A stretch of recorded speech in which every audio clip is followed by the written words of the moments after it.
Greetings. You have already seen the live presentation, which is a very light version of this information you'll see here. At the bottom of the screen, you'll be able to see the outline of exactly which section to go to with the minute and second. So this way you can fast forward to any particular information you're looking for. And thank you again for looking at this very important information about home ventilation. The first handout you received is entitled Ventilation Information for Homeowners. It summarizes the important reasons why you need to have proper ventilation and the challenges if you do not have proper attic ventilation. This second handout is an air vent case study in which the results showed a 20% decrease in utility bills after the house was converted into proper ventilation throughout their attic. This third handout is a sheet in which you can look at your current ventilation and you can analyze how much you've got versus how much you actually need. This will show you the shortfall, and it does both the intake and the exhaust ventilation. We'll be going over this in detail later on in the presentation. Many people really wonder, is attic ventilation very important? You're fixing to see that it is extremely important for every homeowner to understand why they need to have proper ventilation. It absolutely is important. The problems that are caused by inadequate ventilation, being able to correct those and get proper ventilation makes a huge difference in your wallet as well as the comfort in your home. 77% of homes today have improper attic ventilation. This can be caused due to not having enough intake ventilation, not enough exhaust ventilation, mixtures of ventilation that do not function properly, and a number of other issues. So we'll be covering these as we go through this presentation. My name is Howard Gibbs. I'm with G4 Roofs. We're a Fort Worth-based company, and G4 stands for the Gibbs 4, myself, my daughter, and my 2 boys. And we're a general contracting company that specializes in storm restoration. There are some questions that all homeowners need to have answers to, and once you see the questions, you'll understand why this is a very important presentation on ventilation. How would you like to have up to 25% lower utility bills? Ventilation, properly installed, can do just that. If clean indoor air is important to you, you'll really enjoy this next section that we talk about the benefits of proper attic ventilation. If you have any room or rooms that is extra hot or cold in your house, ventilation can make a difference. Proper ventilation is required by all major shingle manufacturers in order for their warranties to be in place. People don't realize that, but this is a big problem. If there's a failure of the shingles, they come out and the house is not properly ventilated, they can refuse to cover the damage of the shingles for that reason. And I will be giving some examples later on in the presentation. If you answered yes to any of the above questions, this presentation will definitely be beneficial to you. There will be a lot of photos in this presentation. Most of them I've taken. If not, it'll be notated that it is from a different source. So what do others say about ventilation? Is it really important? This next section explains exactly how ventilation should work, and I think this information is summarized very well in this short 2-minute video that you're fixing to see. The Asphalt Roofing Manufacturers Association is a nonprofit organization that has all the research, and they do all the different recommendations for asphalt shingles. And there is a 2-minute video about shingles they put out, which is going to be on the next slide. How does proper attic ventilation protect my roof? When it comes to attic ventilation, you may think, it's just air. How can it impact my asphalt shingle roof? Well, proper attic ventilation is a balanced system of intake and exhaust vents that allow continuous airflow year-round, helping to reduce heat and moisture buildup. There are a variety of different system choices for providing critical intake and exhaust ventilation. Without adequate airflow, premature shingle deterioration and roofing system failure can occur. In the winter, moist, warm air created by appliances, heating, cooking, showering, and other activities in the living space can rise into the attic. Without a continuous flow of outside air, the water vapor cannot exit. Trapped water vapor and interior-generated moisture cannot escape. This moisture can lead to wood rot, mold, mildew, and wet insulation. In addition, trapped warm air can condense on the underside of the cooler roof deck, resulting in further moisture issues. In colder climates, the attic space is often warmer than outside temperatures, causing snow on the roof to melt. This melted snow can trickle down to the gutter and eave area where it refreezes, creating an ice dam. This can cause leaking and costly damage to shingles, gutters, insulation, and the roof system. During summer, hot, humid air cannot escape, resulting in extreme temperatures in the attic, making air conditioners work harder and increased energy costs. When the roofing system absorbs heat and combines with humidity-related moisture, rotting and possible roof failure may still occur. Remember, highly effective attic ventilation contains a properly balanced, placed, and unobstructed system with both intake and exhaust vents that allow continuous airflow. This helps preserve the durability and performance of your roofing system. If you're planning to install a new asphalt shingle roof, ask your roofing contractor to make sure your attic meets current code for ventilation. To learn more about attic ventilation, check with the manufacturer of your roofing system or visit www.asphaltroofing.org.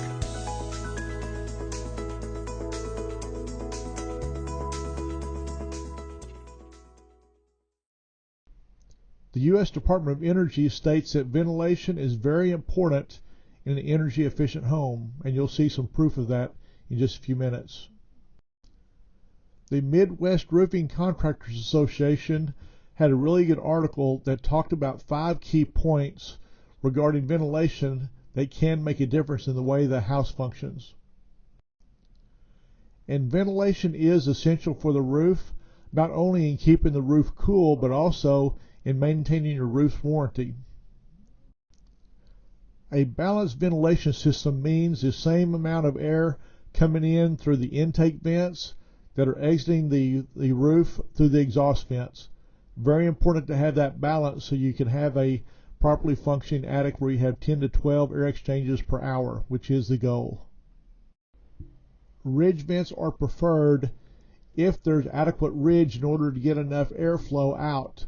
The ridge vents that we sell have got 14 net-free area of square inches for every linear foot, and that's a good ridge vent's going to have that.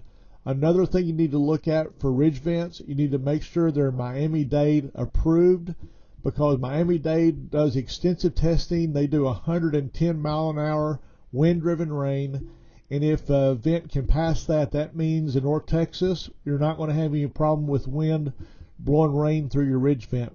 If it is not a Miami-Dade approved ridge vent, I would not install in the house because it might allow rain to come in with a very strong windstorm. You should never mix exhaust type vents. If you have a whirlybird next to a slant back or a turtle vent or a ridge vent, each of those 4 type of vent systems have got different efficiency as far as the amount of net free area that they're allowing to the hot air to get out of the attic, as well as the moisture during the winter time. If they've got different efficiency with a very strong wind, it can actually make the lower efficiency unit become an intake vent, whereas a higher efficiency will be an exhaust vent, and that can actually suck water or moisture from the storm into the attic. So if you're going to use wind turbines, use only wind turbines. If you're going to use turtles, only use turtles, slant backs, ridge vents, whatever it might be. Even power vents are the same thing. Do not mix the vent types. We see this all the time, but it is a problem and should never be done. Some people think that they've never had ventilation and they're okay, or they think, well, yes, they're short on ventilation, but they've been okay so far. That is not a reason to skip fixing it correctly. Whenever you have the proper ventilation, you can decrease the utility bills by up to 25%. make the air a lot cleaner, make the AC work in a lot cooler environment. There's not any reason at all not to properly ventilate an attic. Very important to do that. A major roofing publication is Roofing Contractor Magazine. They did a very good article explaining various aspects of ventilation that needs to be paid attention to when people are roofing houses. The first one is a balanced ventilation system. Again, we've already talked about that, but having the equal amount of air going in and out the roof is kind of like a straw. If you got the same amount of air, it's going to be very functional, very efficient. If you've got too much air going out, meaning the exhaust vent, you can actually pull indoor air from in the conditioned area out and you can lose some efficiency. That's especially true if you use a power vent. So be sure and get a balanced ventilation system, and that's why we're able to look at the efficiency of different types of soffits, different types of exhaust vents, figure out the net free area, which the manufacturer will tell you, add them up and make sure we've got the right amount of air coming in and going out at the same time. This roofing article is designed to tell roofers, don't just stop halfway and not pay attention to the intake vents. Sadly to say, the vast majority of roofers have never been trained on how to calculate the ventilation needed for intake or exhaust for that matter, and therefore very few roofers do anything when it comes to intake vents. That is a big mistake, because if you don't have enough air coming in, there's no way the air is going to go out of the attic when it's really hot, nor is there going to be a way to exhaust the moisture out during the winter time whenever it builds up in the attic. So very important to never neglect the intake vents. This statement that exhaust vents without proper intake ventilation is problematic because what I just described before, if you've got excessive exhaust ventilation without enough intake ventilation, then that can cause moisture to not be removed during the winter time. It can cause the hot air not to be removed because there's no intake air coming in, and it can also make the air from inside the conditioned area be drawn out through the roof. So again, you don't need to have improper ventilation, because if you do, many different things can happen that are not good. All major composition shingle manufacturers have a warranty that is dependent upon proper attic ventilation. I'm going to actually show you some of the warranties in a few minutes, but just rest assured that if you get a new roof installed and do not have proper attic ventilation, if there is a challenge with the shingles, the manufacturer can say, we're not going to cover it because you did not have proper attic ventilation. And it's very legitimate, because if you don't have proper attic ventilation, you can get 150, 160 degrees up in the attic during the summertime, and that hot of air underneath the shingles will literally melt the bottom side of the shingles and cause what we term a blistering, and it's like a pimple that pops. The asphalt literally pops like a pimple, and it looks a little bit like a hail damage, and I'll show you some pictures of that a little bit later on. But just keep in mind that shingle warranties do require proper ventilation. Follow the building code regarding ventilation. One of the things in the IRC, the International Residential Code, is to follow the shingle manufacturer's specifications, and that does require proper ventilation. So the building code requires 1 to 150 ratio that was described before, but also the shingle manufacturers require that. So you're getting from different angles. Everyone is saying you've got to follow code whenever it comes to ventilation. Otherwise, the attic does not properly ventilate, and it causes all kinds of problems. The Western States Roofing Contractors Association has an article entitled, Vent Those Hot Attics Carefully.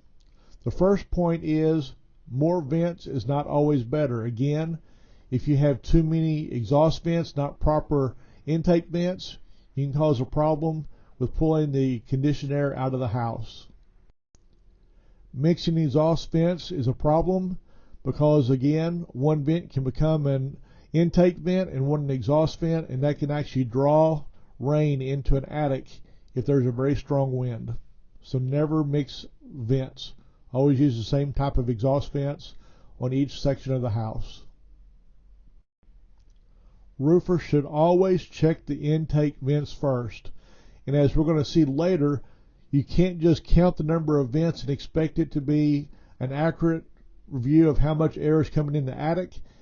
As you're going to see with photos, many times the people that put the soffit vents up, they don't not cut the complete hole in the soffit, so you're not getting maximum efficiency from the vent. So there can be not enough vents, or there can be enough vents with not enough properly cut soffit areas where you're getting maximum efficiency from the vent. So again, check the intake vents, and the only way you can really do that is to remove one or multiple vents just to see if they're properly cut. The question everyone should ask their roofer is, how much ventilation do I need? Let them tell you how much intake ventilation is needed for your attic to function properly, and how much exhaust ventilation is needed in order to make your attic function properly. Again, it's two pieces of the same puzzle. You got to have intake, you got to have exhaust. They need to be balanced. The vents need to be in the right location. They need to be the same type of vents. Got to figure out which kind of vent is good for a particular house.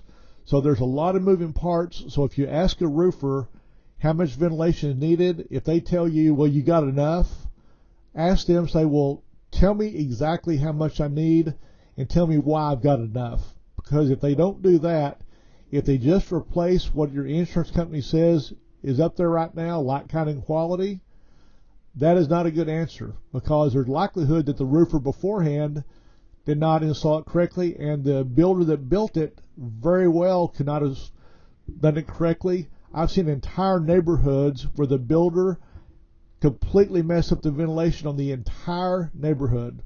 So that happens. So don't just assume because you've got vents up there that are the right ones, or if the roofer just says, yeah, you're okay with ventilation, ask them, well, how do you match up the soffit with the exhaust vents? If they can't tell you that, you might ask them to go learn about that so you can know you're going to have the right kind of ventilation. And the question is asked many times, well, what is too hot for an attic? Well, if an attic is more than 15, maximum 20 degrees hotter than it is outside underneath the shade tree, your ventilation is not functioning properly. If you've got up to 12 air exchanges per hour, your attic should be within about 15 degrees of what it is outside underneath the shade tree. But if you don't have enough air moving in through the intake, air moving out through the exhaust, if you don't have that constant flow where 10 to 12 exchanges per hour, then the heat builds up in the summertime, and during the wintertime, the moisture builds up. So again, you need to go up in your attic in the middle of the summertime. If it's 150 degrees, you don't have proper ventilation. And we're going to be looking at some pictures of some ventilation issues that are not typically known about, that you'll be able to identify at your house to see if you've got proper ventilation.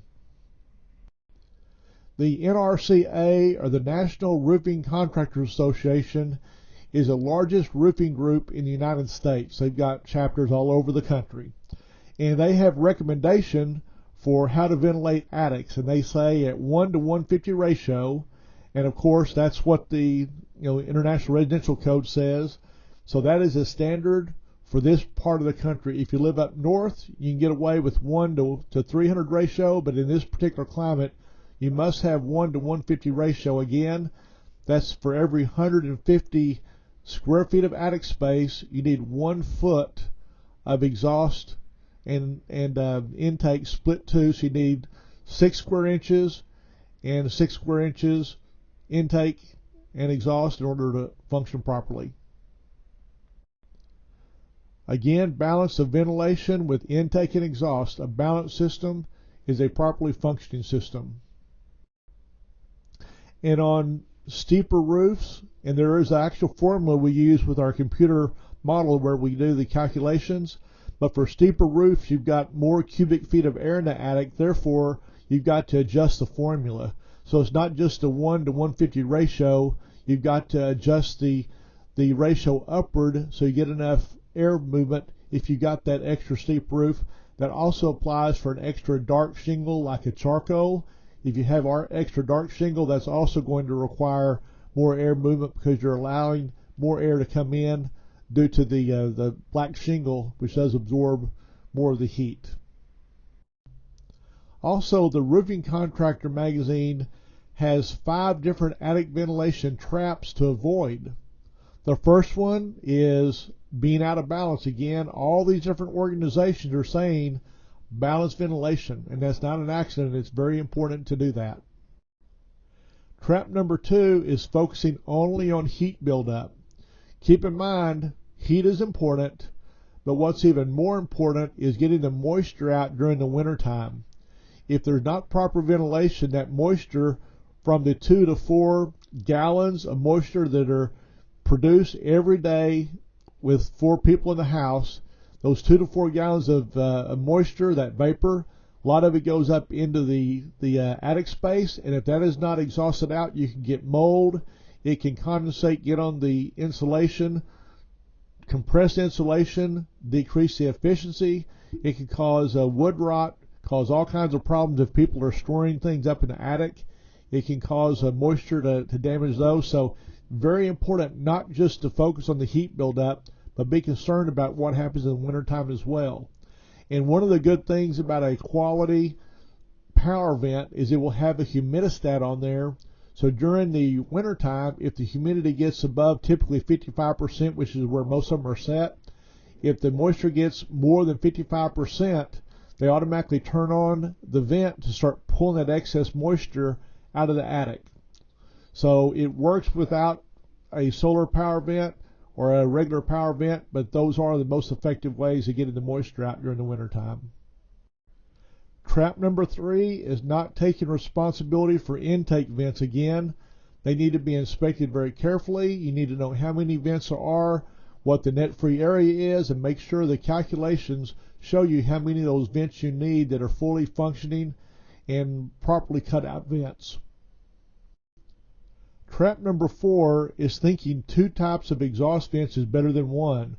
Never, never, never mix vents on the same area of the roof. It causes all kinds of problems, so just avoid doing that. If your roofer says we're going to put one kind of vent right here, another vent right here, another different type, tell them no, you only want one type of vent.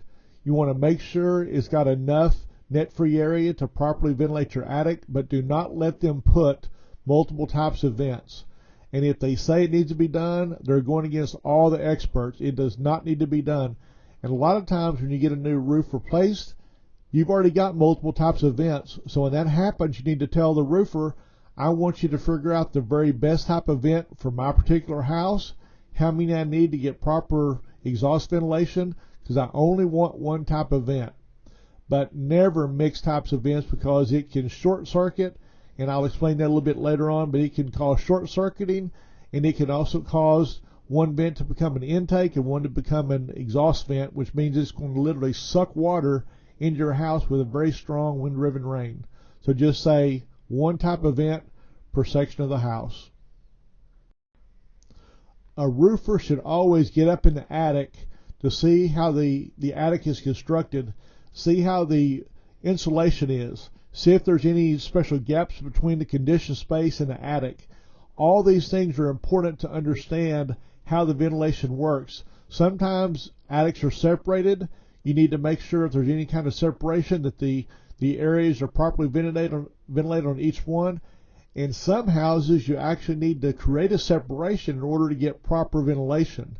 And that is something a little bit more detailed. I'm not going to go on and talk about it right now, but sometimes you actually need to build a fake wall with either the thick plastic or plywood in order to let the attic properly ventilate. But typically the thick plastic is what is used for that, because it's a lot less expensive and you can move it around if you need to get to other part of the attic.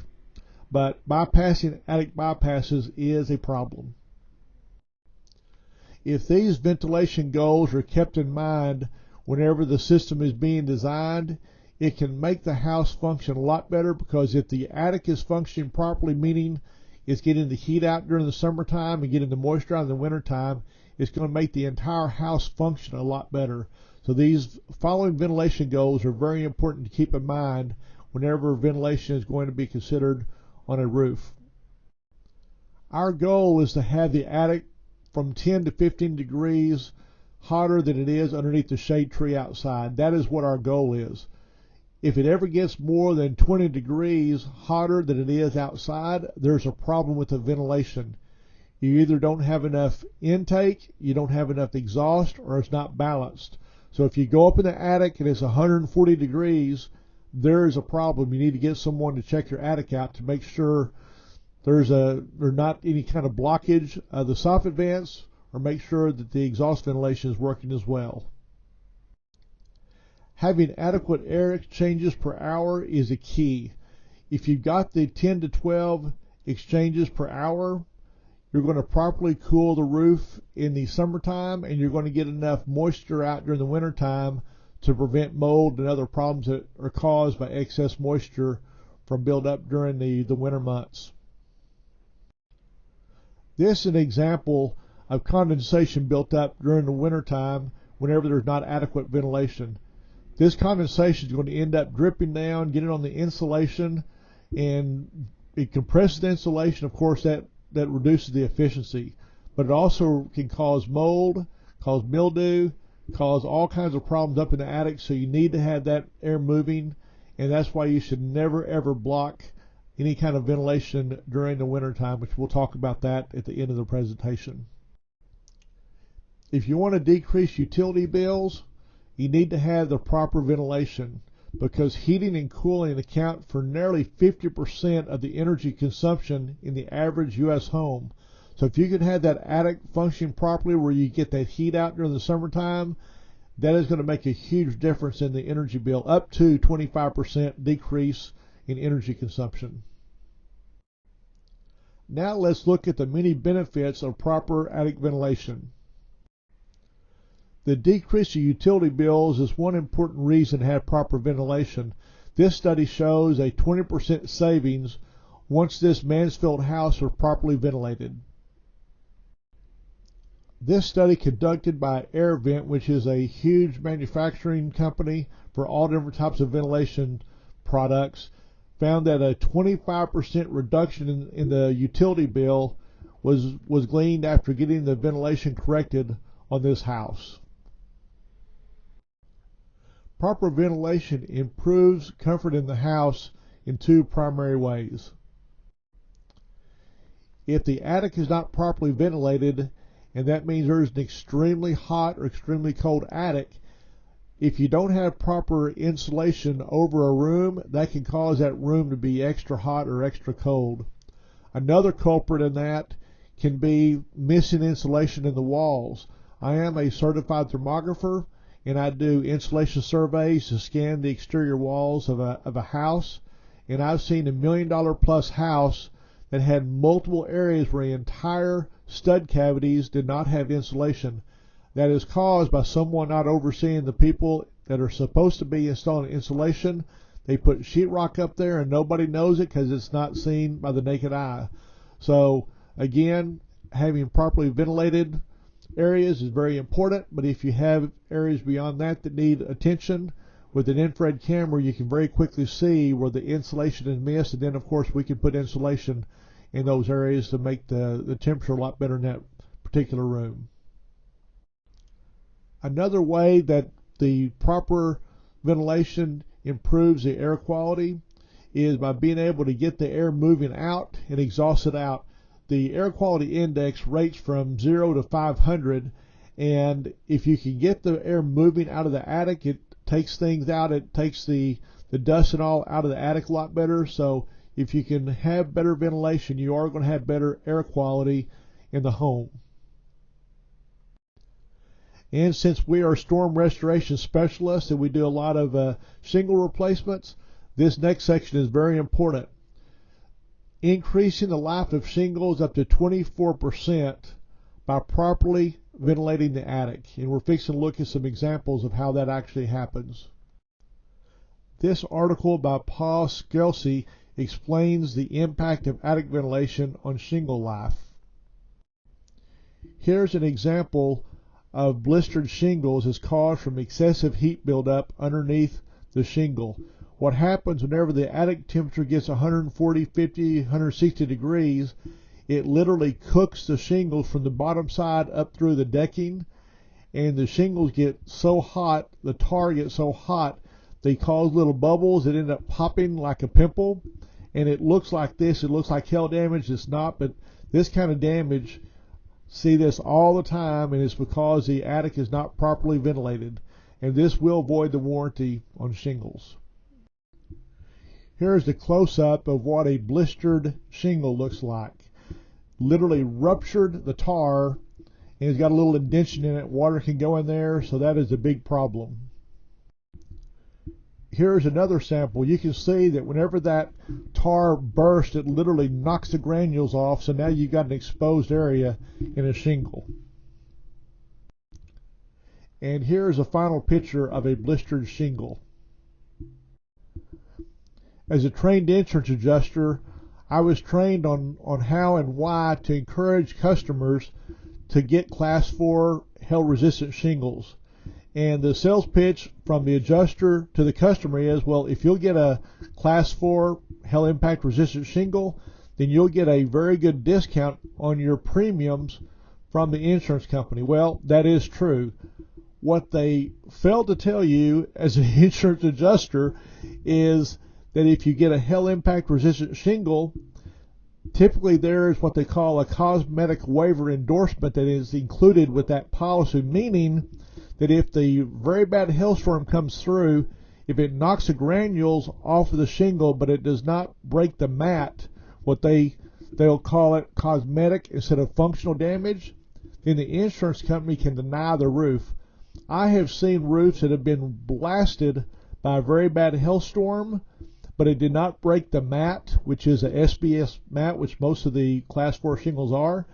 And literally the adjuster came out and he totaled all the metal because the metal was completely wasted, but he did not total the roof because he did not, quote, cause functional damage. So I have never told a customer to get a Class 4 shingle because it really is something that prevents the insurance company from having to pay for the roof, and it really hurts the customer. It does not help the customer, but as a trained insurance adjuster, you're trained to encourage people to get that Class 4 shingle because it's going to save the insurance company money by not having to pay for a roof. So whenever a roofer or whenever somebody tells you from your insurance company you need to look at a Class 4, give me a call and I can give you some additional reasons why I do not recommend doing that. This next section is extremely important when it comes to the roofing standpoint of why you need to have a properly functioning ventilation system. GAF is the largest shingle manufacturer in the country. We primarily use GAF unless someone wants a different color or something like that, but our go-to shingle is also GAF. You're not going to believe what the warranty says on it, short and sweet to the point regarding ventilation. This is from GAF's Shingle and Accessory Limited Warranty. It says this is what is not covered. It says GAF will not be liable for, and this warranty does not apply to, look at 1C, inadequate ventilation. Of course, the inadequate ventilation means the amount of ventilation, balanced ventilation, and properly placed vents will actually ventilate the attic properly. So they just completely void their warranty if there's not adequate ventilation. GAF's installation instructions says this under general instructions. Ventilation. Proper underdeck ventilation is essential to reduce moisture buildup and prevent mold. Ventilation must be designed to meet or exceed current FHA, HUD, or local code minimum requirements. Again, those requirements are 1 to 150 ratio. ICO shingles are relatively new in this area. They do have a factory down this side of Waco, north of Waco. We've gone on a tour to see all the facilities. We've done quite a few ICO roofs, and they give more information on ventilation than any other manufacturer. Under ICO's limited warranty, it says this: ICO will not have any liability or obligation under the limited warranty or otherwise for the following: any damage or distortion caused by inadequate ventilation either at the eaves or on the rooftop of the building.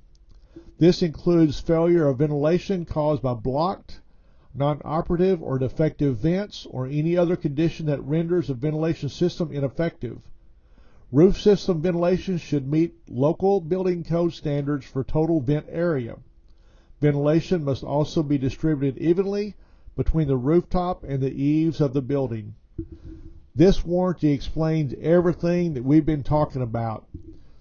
Enough ventilation on intake and exhaust. You've got to have the proper ratio, and it's got to have enough overall, which is 1 to 150. So this explains if you don't have that and there's a problem with a IKO shingle, then you're just out of luck because the warranty is not going to cover that. And these three well-known shingle manufacturers also have their warranties voided if there's not adequate ventilation. Owens Corning, Atlas, and Malarkey. And by the way, if y'all would like any of these particular installation guides or the warranties for any of these companies I mentioned, let me know and I can get those to you. CertainTeed shingles handle the warranty a little bit different than the other manufacturers. They say that inadequately ventilated and non-ventilated decks are going to result in a reduced limited warranty period of 10 years. So if you take a 30-year shingle or 40 or 50-year shingle, if it's not properly ventilated, they're going to take the warranty from that higher number all the way down to just 10 years. Because they're saying it's going to reduce the effectiveness of the shingle that much by having improper ventilation. And a properly ventilated attic increases the life of an air handler. The next picture, you're going to see the delicate nature of the electronics inside an air handler, and you can imagine if the attic is 140, 50, 60 degrees, electronics don't do really well in that hot of an attic or that hot condition. As electronic components get more and more complicated, imagine this up in the attic in an air handler with the heat that occurs during a hot summer day if you don't have enough ventilation. So again, the electronics are going to last longer in a cooler attic, say 115 degrees versus 150. So this is another reason why good ventilation is necessary. And the last point of why proper ventilation is necessary is it manages relative humidity in the winter. We've already talked about this, but if you can get that 2 to 4 gallons of a moisture that builds up every day in a 4-family house, if you can get it out of the attic, you're going to have a lot better chance of having a properly functioning attic without any mold, mildew, the insulation not being compressed whenever it condensates on it, and the wood rot that can occur. So again, relative humidity is important, and remember, the best way to remove humidity is to have a power vent that's got a humidistat that automatically kicks on whenever the humidity gets at an elevated level. Now let's look at how we actually inspect for proper ventilation. A proper ventilation inspection consists of going in the attic and doing a thorough inspection, as well as inspecting from outside the house, looking at the soffits, and also looking at the rooftop exhaust ventilation. Are the exhaust vents openings properly cut out? I've seen numerous times where from inside the attic you look up at the base of a vent, the hole is a lot smaller than the actual vent opening. Obviously, if you don't have the full size of vent opening, you're not going to get the maximum efficiency for that vent, whatever it might be rated. So that's one thing you look at to make sure they've got properly cut holes in the bottom where the vents go on the roof. Inside the attic, you look where the soffit vents are, and you should be able to see some daylight through there, of course during the daytime hours. So if you look over where the soffits are, if you don't see the daylight, that means, number one, they might not have had the proper amount of soffit material cut out, or number two, somebody could have put insulation on top of the soffits. So if you do that, you're not going to have proper ventilation. So you can look and see with the light. I use an infrared camera, so it's a lot more sensitive to temperature differentials than what you can see by looking at the daylight. But still, you should be able to see daylight coming up through where those soffits are, because that means that air is going to be able to come up and go in the intake system so your exhaust air can come out through the exhaust vents. Are vent pipes properly vented through the roof properly? One of the things we see, which is a horrible problem, is when people run the PVC pipes out to the bathroom or even on a vent hood, and they don't actually go through the roof. They're literally putting moisture in the attic from the bathroom, from the showers, and all the way through the vent hoods. Whenever you do that, and some people even run a dryer up where that moisture is going up into the attic. You need to always make sure those pipes are going up to the bottom of the decking, going through the roof, and of course then you got the proper type of vent on top of that. We're fixing to be doing a roof that two different places, the pipes just go up into the attic, they don't go out, so we're going to have to go up there right before we do the roof, and we're going to have to extend the pipes all the way through cut a hole in the roof and put them up through there. So whenever we put the new roof on, we'll be able to get it properly done. But right now, they're just blowing moisture inside the attic. That is a big, big problem. So you can't figure this out unless you're up in the attic looking to see this type of challenge that might need to be dealt with. So what about the exterior inspection? What do we look for? Well, number one, we go behind the house where you can typically see the vents a lot better than at the front, and you document the roof vents. How many are there? Are they all the same kind? If they're a different kind, that is a problem that needs to be dealt with. So you document the roof vents, then you can calculate and see what type of net-free area you have for the exhaust vents. Of course, our computer does automatically, but you can also do it with the form, as I'm going to show you in a few minutes, on how you can actually calculate that for yourself. The next thing to do from outside is to count the number of intake or soffit vents. It's very easy to walk around the house and get a count, and most of the soffit vents that are typically used are 16 by 8, and they've got a net-free area of 56 square inches. So that will be on the form that I'm going to give you as well, but keep in mind you just count the number of them, and that's the first step of figuring out what the intake ventilation is. A very important step not to leave out is to remove a few of the soffit vents to inspect the cutouts underneath the vents. And as you see the pictures I'm going to have in a few minutes of the shoddy work that people do whenever they're building a house, it's just amazing how these roofers or whoever's doing the soffit vents, the carpenters, the way they just maybe put one hole in there with a hammer and cover the whole area up with a vent. And I see this all the time, and we correct a lot of these whenever we do the ventilation. But when you see what I'm fixing to show you, you'll understand why you need to remove a couple of the vents to inspect, because it's kind of hard to see up inside there because the louvers are pointed towards the house, or they should be. On the soffit vents, it's very difficult to see. Sometimes you can use a flashlight to get an idea, or you can see the dirt on there to kind of give you of where the air is coming in. But still, it's best to remove a couple of them, and typically they'll be pretty consistent. So if someone uses a skill saw just to cut a little tiny slit, you'll see that on all of them. They're normally going to be the same. So if you remove 2 or 3, you're going to have a really good sample of what the rest of them most likely look like. Once you've counted the soffit vents, once you've made sure they're properly cut, and they're probably not going to be, but once you've inspected that part of it, the next thing to look at is the insulation or some other kind of debris blocking them. And if it is, then you've got to figure out, do you need to put in baffles to keep the insulation from going up against the vents to cover them up? Or can you use a blower to blow some of the insulation away? There's a lot of different things you can do, but you do need to make sure you've got that air moving. And again, when you're up in the attic, you can look over where the soffits are. You should see that daylight, because if you don't see the daylight, they're either not cut out properly, or the person went up there and blew the insulation, covered them up that way. They weren't baffles, or they weren't careful the way they installed the insulation. Now, this section of common ventilation mistakes will let you see, with photos that I've taken, our problems we see with various types of ventilation issues. By far the biggest mistake we see is not having enough intake or exhaust ventilation. It's more typical to be short on the intake than it is exhaust, but typically we do see some shortage on the exhaust and a lot of shortage on the intake ventilation.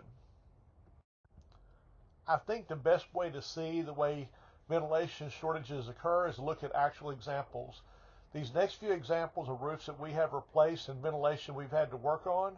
So this will give you a real life experience of the type of shortages we see in the field when it comes to ventilation. It is common for older houses that were built in 40s and 50s and 60s to be very deficient on their ventilation. This older house was 88% short of what the code required, and it had no intake ventilation at all, so we had to put intake vents around the entire house, but it had zero. So the ventilation shortage on this house was really, really bad. This house in Watauga was 77% short of what code required. Again, it had zero intake ventilation, so we ended up doing a complete ventilation around this house as well. And the homeowner is ecstatic. He said he cannot believe how much cooler it is. They've got an enclosed garage, and he said it's night and day difference since we got the ventilation in there. He is very, very happy the way his attic is, as well as the garage on the temperature now. This Fort Worth house was 51% short on what the code requires. And it's pretty funny because the man that owns this house, he's about 70 years old, and he's been a home inspector for many, many years. And G4 Roofs is the roofing company for the Tarrant County Home Inspectors Association. So we work with a lot of home inspectors. But it was really funny because he had no idea that his house was so underventilated. And when we showed him what it was, we ended up installing a whole bunch of vents on the soffits. We installed a power vent so we could get the right kind of ventilation.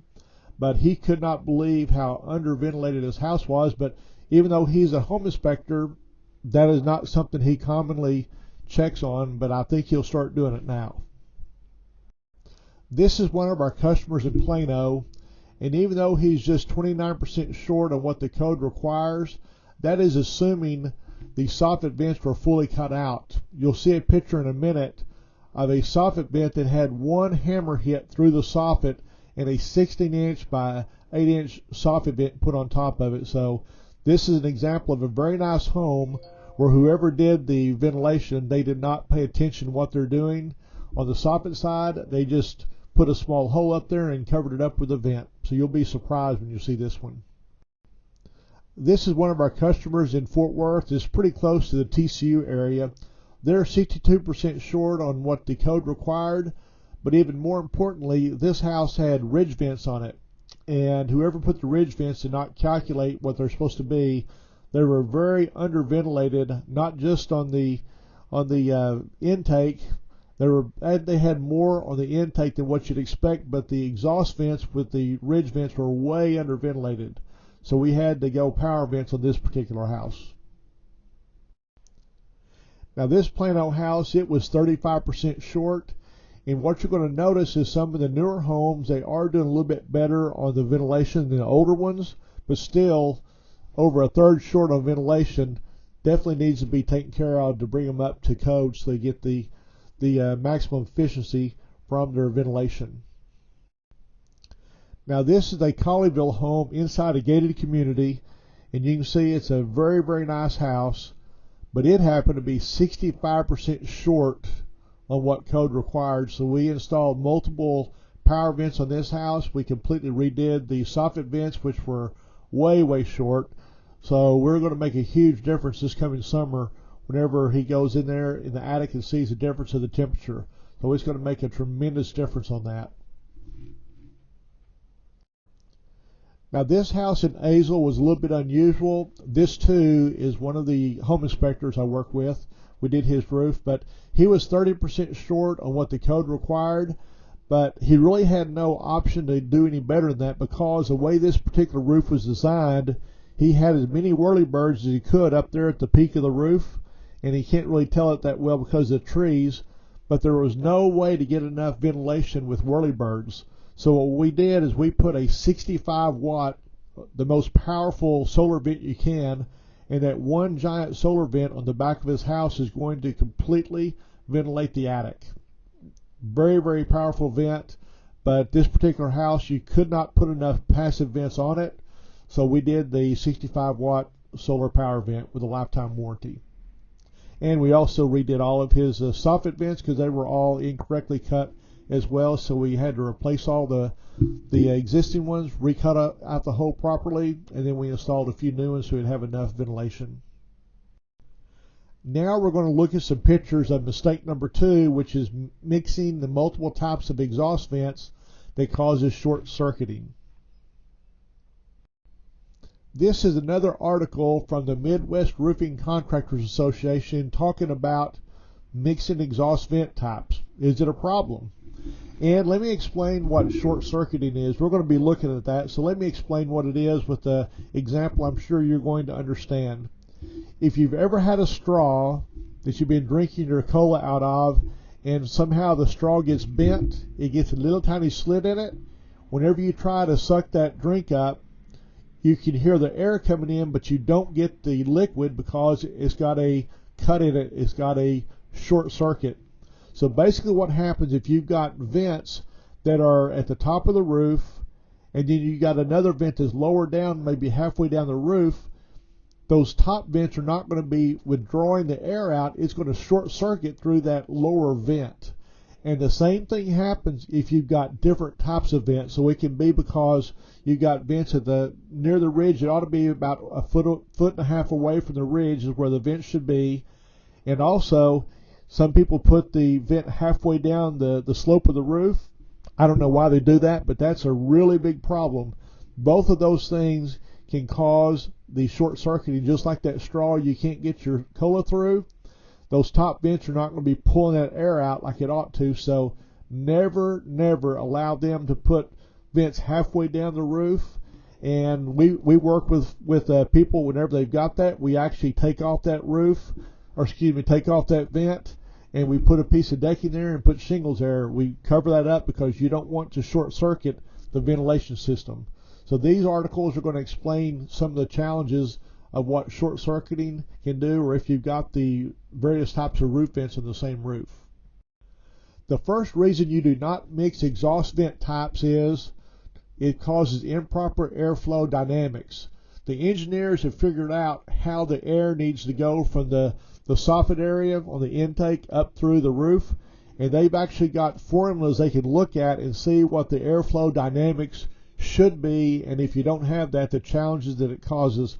I'm not an engineer. I cannot explain airflow dynamics. I do know how to properly place the vents, but I can't tell you technically how it does it. But the engineers have calculated how to properly ventilate the roofs, and if you have mixed vent systems, it does not work properly. Again, one becomes an intake, one becomes an exhaust vent.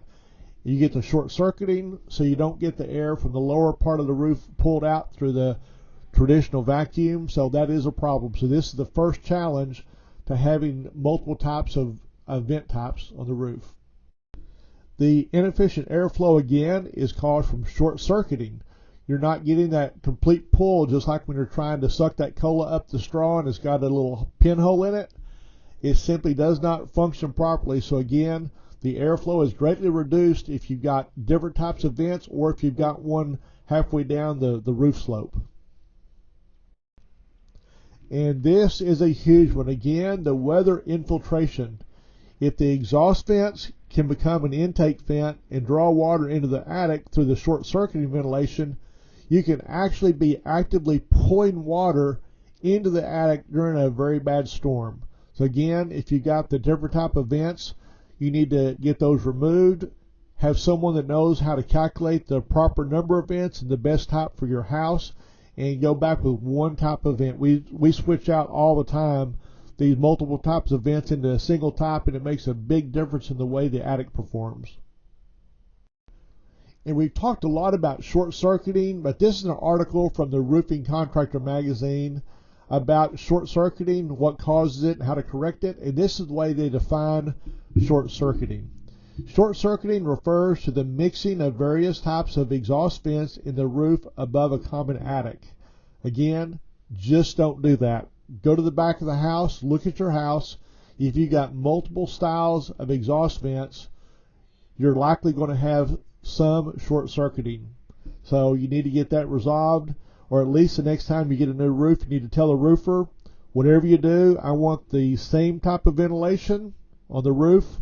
I want to know how many of those vents I need, and I want to put on the same top of the roof. I don't want any halfway down the roof slope. So that is what short circuiting literally is with the mixing of vent types. And I mentioned short circuiting numerous times and explained what it is, but again, here are some examples of what we see in the field, and this will give you an idea of what you can look out for your own house, as well as if you're just curious, look around as you drive through a neighborhood and kind of get an idea of the way people do ventilation. And whenever they mix multiple types of vents in the same roof, you'll get an idea where the short circuiting is a problem. This first example is in Plano, and you can see where that yellow box is. You're going to see some slant back, and you're also going to be able to see some ridge vents up here, but this is what you do not want to do. And this is a brand new roof that was installed about a month before I took this picture, but you'll see on the next photo where it enlarges exactly what they did, which was wrong on this house. The ridge vent is a passive vent. These slant backs are passive vents. So that ridge vent is not pulling the vacuum like it ought to be from the soffits. It is literally taking the air in at the slant backs and taking it out through the ridge vent, short circuiting. This attic would be really, really hot. Unfortunately, I learned about this after they just got a new roof, so I've not told them anything. But this is something I do have to go talk to them, see if they'd like me to fix the ventilation. But this is something we see all the time. Again, the improper mixing of vents. You've got a ridge vent and you got 3 passive vents right there next to each other. That does not work properly. Now that we can see a close-up, we can see there are actually 3 different types of vents on this house. We got vent type 1, which is a power vent, vent type 2, which is a passive ridge vent, and then we got vent type 3, which is 3 slant back vents. This poor house is being short-circuited every which way you can imagine. I would imagine this house during the summertime with this color roof would be pushing 150 degrees up in the attic. Very, very poor job on ventilation on this. What I would do on it, I'd measure that ridge and see if that was adequate enough at the 14 NFA per linear foot that we'd put on there. I would prefer to do that than the other type of vent types, but having this type of multiple vents on a single roof is really, really poor decision on the person that either designed it, whether it be the builder or the roofer. But this is a wrong way to install a roof. You can tell this is a very nice house just from the design of it, but the ventilation is completely incorrect. Here's an example of another design of power vent and a ridge vent right next to each other. And if somebody wanted to see a definition of short circuiting, this would be it. You've got an extremely powerful power vent, which is electric, and you've got a passive ridge vent. The air is not going to be coming out of the bottom side of that attic efficiently at all. So this is a very poor way of doing this. I just don't understand why people make a mistake like this, but if you're up in the attic, it would be very hot during the summertime. Now we're going to look at some examples of imbalanced ventilation. This is mistake number 3. The American Institute of Building Design said this about ventilation: balancing intake and exhaust ventilation is required for the attic to function properly. The University of Florida did a research study on ventilation, and this was their conclusion. Quote, balanced attic ventilation reduces moisture buildup in hot, humid climates. Now, North Texas is not Florida, but we do get hot, and the same thing happens here as happens in Florida. You need to have that balanced attic ventilation to reduce the moisture, and this is a big, big problem that if not resolved, it can cause mold, the decrease of efficiency of the insulation, as well as wood rot. All those things can very easily happen if the attic ventilation is not proper. And we have looked at this house before, and the imbalanced ventilation This style of house is not that uncommon. Again, this particular house had zero soffit ventilation, no intake ventilation at all. So even though it had multiple wind turbines on it or whirlybirds, if there's no way for the air to come out because it's not coming into the soffits, that attic is extremely hot. So again, we went and put enough vents all the way around the house and the soffits. Now it's functioning properly. The wind turbines are working good. So now they're getting that airflow in there and making a big difference in the temperature of the attic as well as the garage. Again, that house we just looked at, it had 2 wind turbines, which was adequate for that house. Had zero intake ventilation. Here are the 16 by 8 inch soffit vents we installed on the front of the house. Now this house had no intake ventilation at all, and now up to 2021 code because of the soffit vents we installed. All that we've seen now, you might ask yourself, why are over 3/4 of houses improperly ventilated? Most roofers are simply not taught how to determine proper ventilation.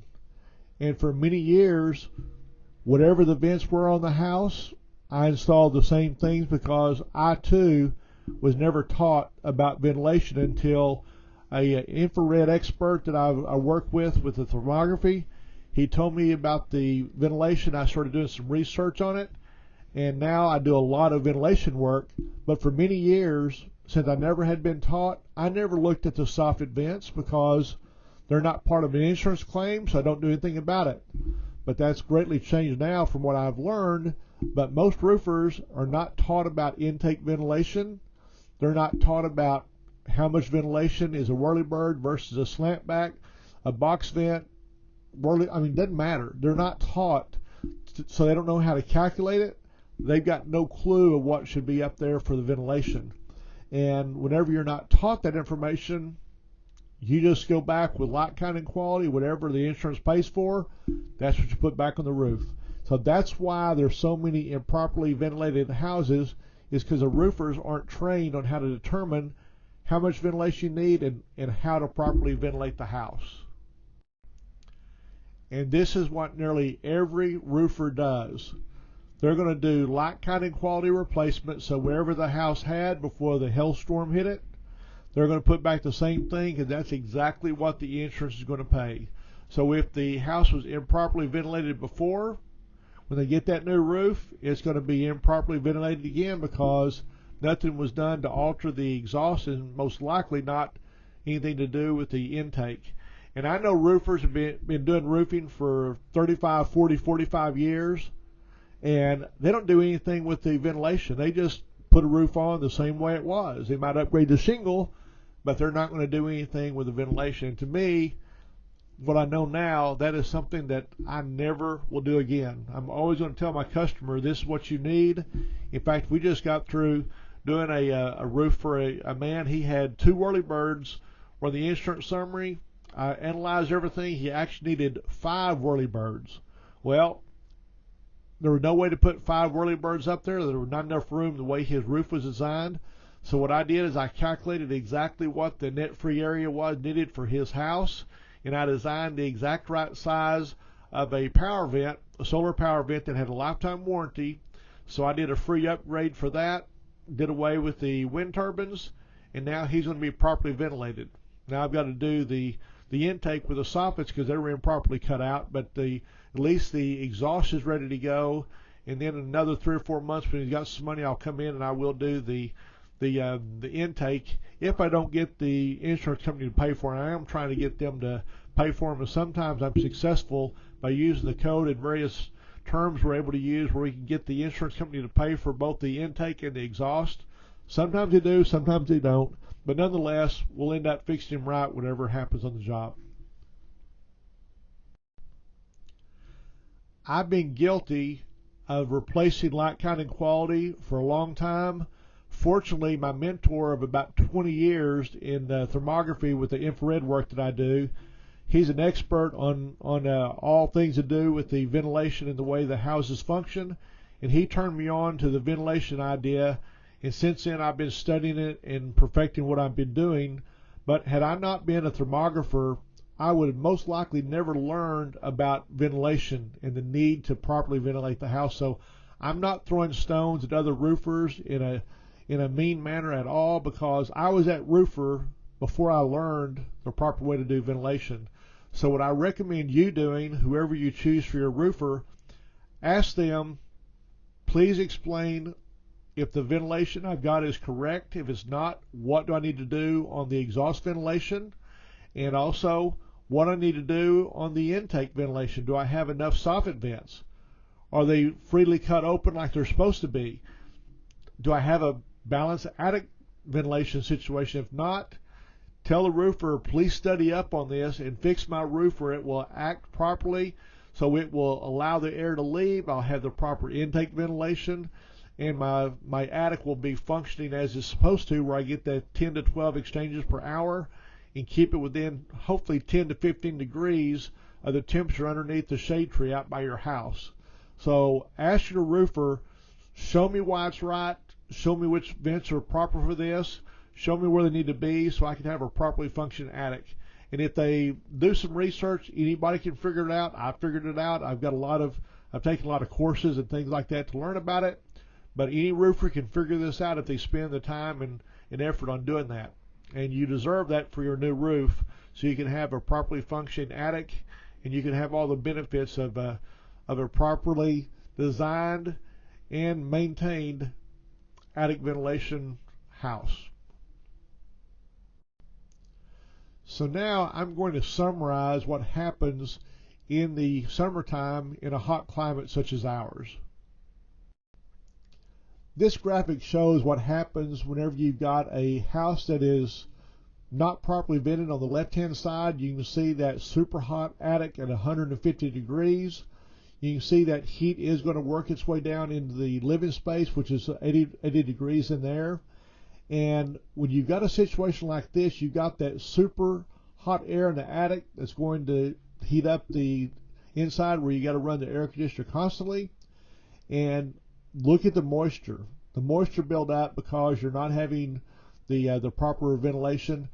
On the right-hand side of the graphic, you see the area where you've got a 90-degree attic where it's cool. That's because the hot air is being taken out of the attic with a solar fan, which is shown here. So you've got the 90 degrees versus 150.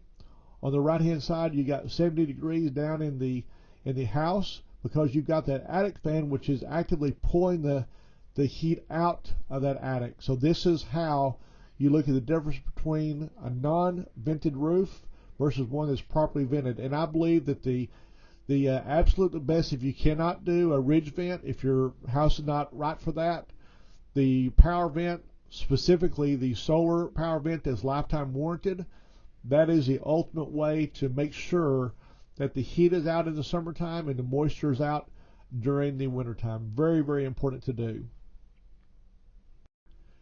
Now let's consider what happens to the air conditioning system of a house. On the left-hand side, you've got that 150 degrees we're talking about, and that heat that works its way into the living area. That poor air conditioner unit's out there working 24/7.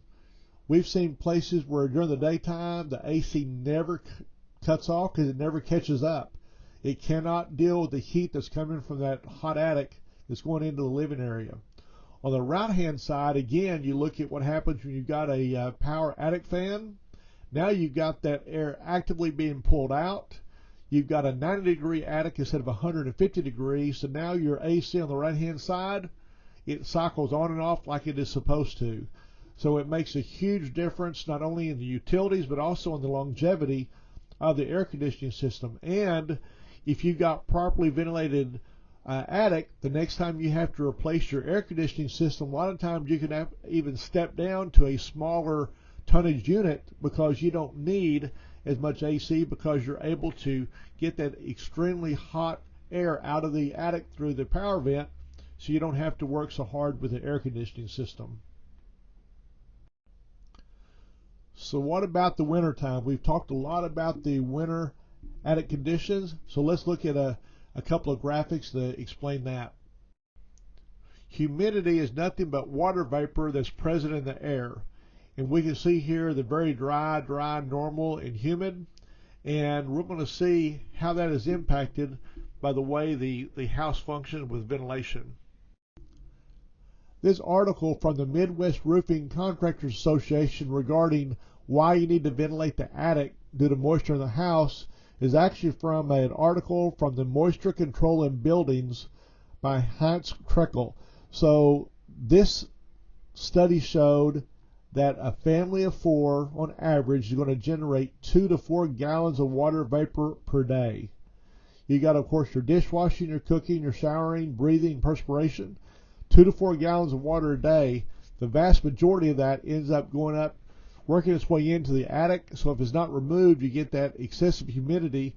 And again, that's why it's really good to have a power vent that's got a humidistat that actually is monitoring the humidity. So once it hits that area, might be like 55% humidity, that solar fan in the middle of the winter time will turn on and suck that moisture out until the humidity lowers, then it will automatically cut off. So again, very important to get that moisture out of the attic through ventilation. So let's look what happens in the wintertime. On the left-hand side, it's without a solar attic fan. And there's moisture that builds up in the attic. And you can see that moisture, it ends up condensating, getting on your insulation, getting on the wood, causing problems up there. So you've got the condensation that's going to possibly cause mildew and wood rot on the left-hand side. On the right-hand side, in the wintertime, we've got a solar attic fan. And again, if you've got a humidistat, once that humidity starts to rise, it turns on, it pulls the humidity out. So now you've got no condensation built up, so you don't have to worry about wood rot, mold, mildew, decrease in efficiency of the insulation because it's compressed. So this is the difference between a properly ventilated attic in the wintertime and one that is not. So again, that solar power vent is worth its weight in gold because it prevents so many problems, not just in the summertime, which people think about, but also in the wintertime with the moisture removal. Now, we have already looked at this previously, but it is still very important to be able to get that moisture out so we don't have the condensation built up, which is going to cause a lot of problems. And here's an example of what moisture in the attic will do. The droplets hit the insulation, it compresses the insulation, and again, it can cause mold or mildew, but whenever you compress insulation, you decrease the R value. So you're hurting the R value, you're causing all kinds of problems. There's signs of moisture up here where you can see the mold or mildew. So you definitely want to be able to get that moisture out during the wintertime especially. And here's an example of mold on the bottom of the decking. I did not take this picture, but this is one I found online that shows how mold can grow whenever it builds up underneath the deck. So you definitely don't want this to happen where it can produce mold spores and end up going into the house. And I have seen this many times where you look up at the nails that went through with a previous roof job and you got rust on them. So how did that happen? Well, the rust is from condensation that builds up, the moisture that builds up during the wintertime. It ends up rusting the nails. And this is one reason whenever I go up and inspect an attic, I wear a hard hat with an extremely bright light on there because I have raised up and hit my head on a nail before, and I don't do that anymore. I use a hard hat. That way I can see really well and I don't end up getting stuck on the top of my head with a nail like that. So this is an example. If you see this in your attic, that tells you that you're not ventilating your attic properly, that there is moisture built up, especially in the wintertime. Now, we've referenced the 1 to 150 ratio numerous times as I've gone through this presentation, but we're going to actually look at the formula so you can know this is all based on science when it comes to ventilating the house. These formulas to determine the ventilation needs of a house are also approved by Energy Star and the U.S. Department of Energy. So let's look at the math to see how we actually calculate attic ventilation requirements. The International Residential Code, which we abbreviate as the IRC, is the Bible when it comes to any type of construction for 1 and 2 family dwellings. and they set forth every kind of a specification you need for every aspect of building, including ventilation requirements. So we're going to look at what the IRC says about ventilation. Section R806 is the section in the IRC about roof ventilation. We're going to be specifically looking at R806.2 because that section is entitled Minimum Vent Area. We'll look at that on the next slide. So this is section R806.2, Minimum Vent Area. Quote, the minimum net-free ventilating area shall be 1/150th of the area of the vented space, close quote. So this means for every 150 square feet of attic space, you need a total of 1 foot of ventilation space, 1 square foot, and that's to be split between intake and exhaust. Of course, if you've got an extra steep roof or if you've got a dark roof, you've got to change the formula a little bit to get a little bit more ventilation, but the basic ventilation for anything with a 612 roof or less is going to be 1 to 150 ratio unless you got a really dark roof, such as a charcoal roof. So this is a good screen to take a screenshot of because this explains exactly what you're looking at doing when you're trying to figure out the right formula for attic ventilation. Of course, we got our computer program automatically does all the math on it, but if you're doing it by hand, it's important to know that for every 150 square foot of attic space, 1 square foot of ventilation is required to meet code. And we've got to remember the idea of balancing the ventilation, so you got to split that 1 square foot of ventilation between intake and exhaust. So always remember to take that total amount divided by 2 because that's what your intake and your exhaust has got to be. Now let's look at the 2 types of ventilation available. You got passive vents and you got active vents, which we also call power vents. The most common type of ventilation is going to be passive ventilation, so we're going to look at that category first. As mentioned before, the passive ventilation is measured by net free area, which we call NFA, and that's defined as a total unobstructed area through which air can pass through a ventilation component. In other words, if you've got a vent that's got cross members or got a screen to prevent insects from entering, then the NFA is the open amount. It does not count the screen area or any kind of supports, anything else. So that's the open area that we're talking about, which is the NFA or the net free area. And it is measured in square inches.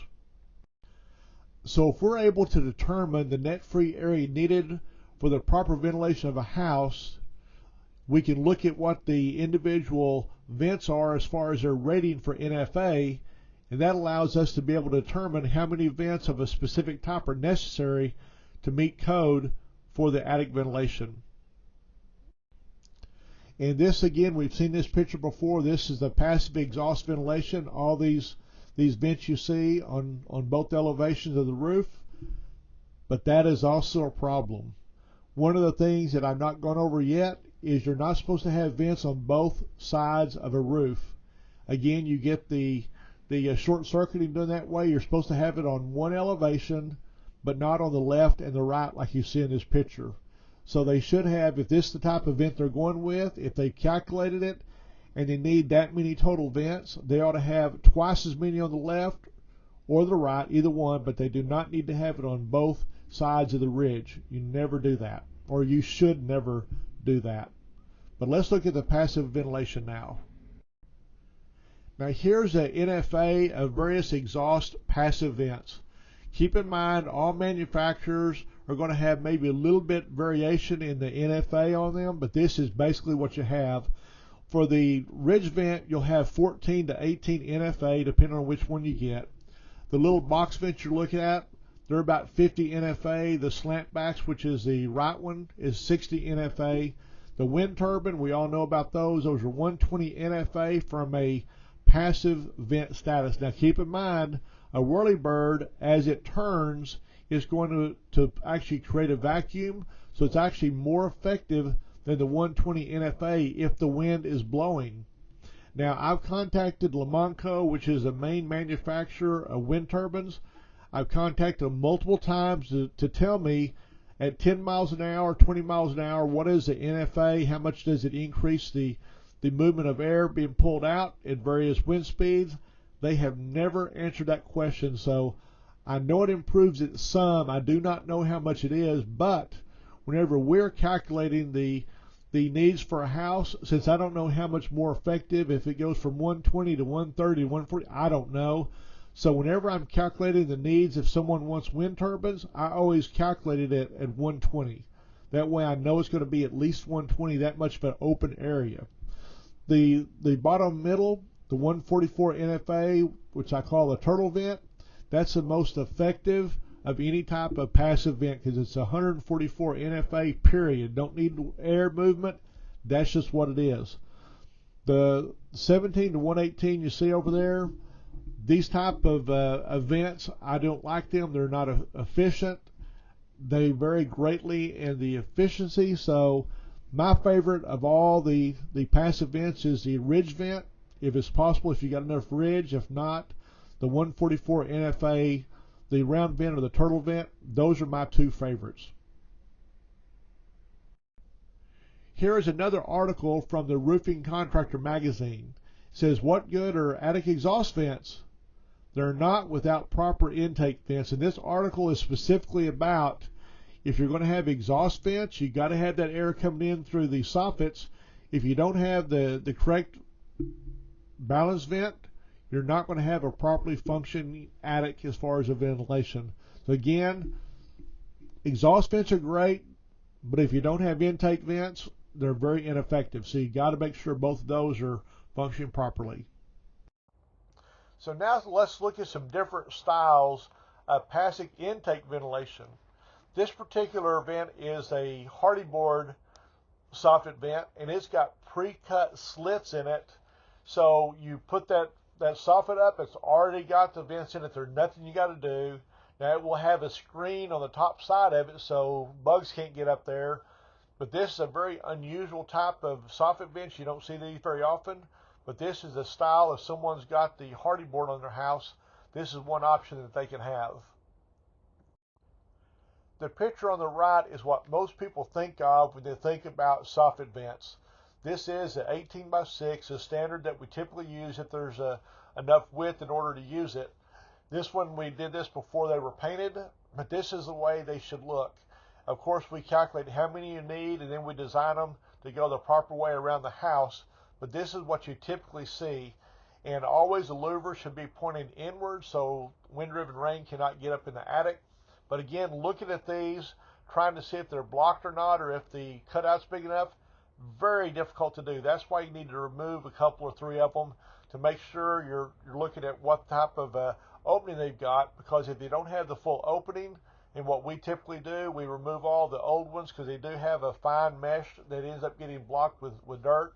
So whenever we do soffit vents on a house, we remove all the old ones. We properly cut out the holes. We got a template that I'll show you in a few minutes. So we make sure they're cut out properly. We put new screens on. We pre-paint them so we don't have to paint them once they're on the soffit.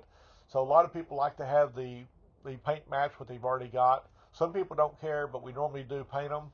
But that's up to the customer if they want to pay the little bit extra money to get them painted. But this is the way you're typically going to be working with soffits. When they have the 16 by 8, that is a go-to soffit for us anytime we can fit that size of soffit vent in there.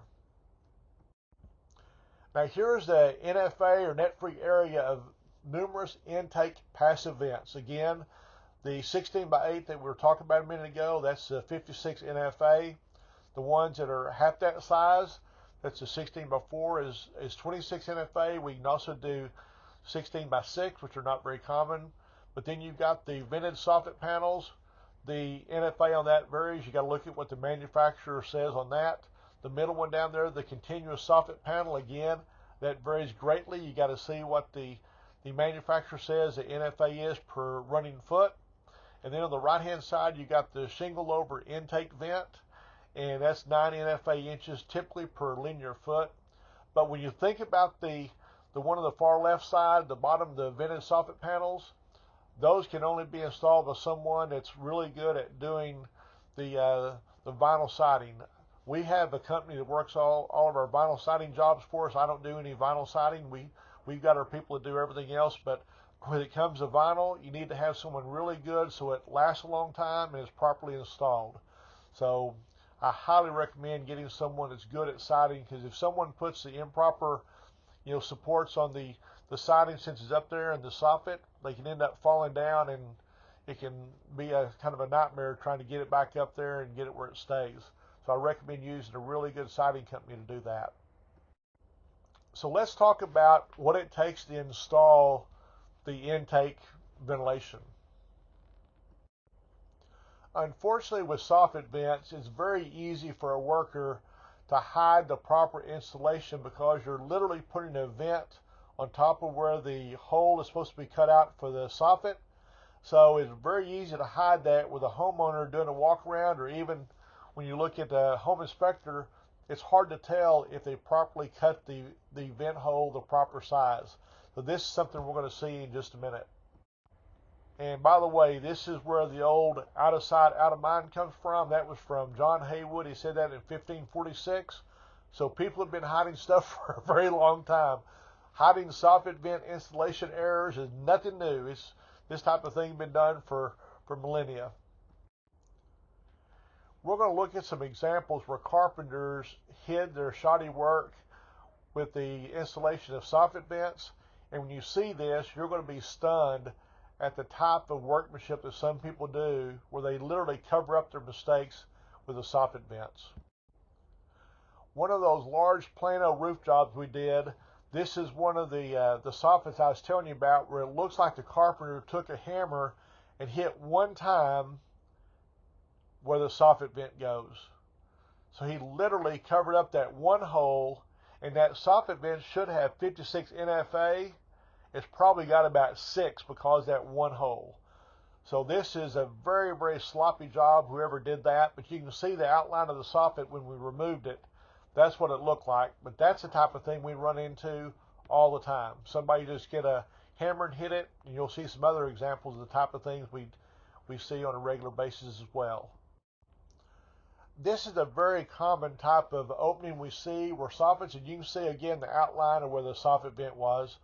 But this is where you take a skill saw and you make two cuts in it, then you kind of bang out the center part. But on that particular vent, you're probably looking at maybe 40% efficiency. So even though it's supposed to have 56 NFA, you might have 20 square inches. But this again is very typical, where you just take 2 quick cuts with a circular or the skill saw, cut out the area, put the vent on it, nobody ever knows the difference. We see this kind of installation all the time. And again, if this soffit vent's like this, the other 15 on the house are probably the same way. Because when carpenters cut out soffit vents, they go through, they cut all the holes out, then they go up by one time and put up all the soffit vents. So typically, if you see one like this, the rest of them are going to be very similar. Here's another variation, and again, you can see where the soffit vent was from the outline. But they just cut one hole up there. Now this particular vent also had a cable line running through it for some reason. I don't know why they did that. But this is one that we did. So of course we took that and cut the whole area out. But this is just a little small area they cut out for a big vent. Now I can't tell you exactly what happened, but it looks like they just got a hammer and maybe hit up there 6 or 8 times to get an opening for the soffit vent. Again, I'm not sure exactly how they did this, but I can tell you this: it was very sloppy. And this was a very nice house this was on, but again, once they put that vent cover on, nobody can tell it's like that. The homeowner had no idea until we pulled it down and we saw this. And this is a variation of what we saw a minute ago.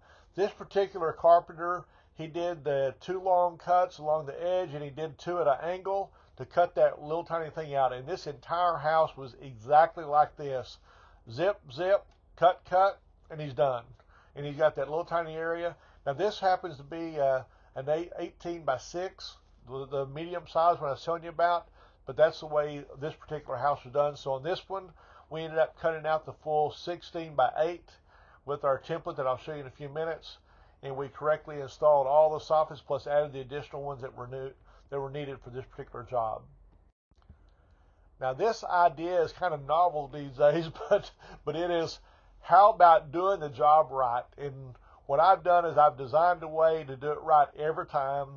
And to me, I've always told my kids this: if you're not going to do it right, let someone else do it. Don't do it wrong. And this is kind of the way our motto is, the way we work as a company. And you'll kind of understand what I mean whenever you see the template we use. This is a template that I designed because we were doing soffit vents, and there's no good way to do it if you don't do it the right way.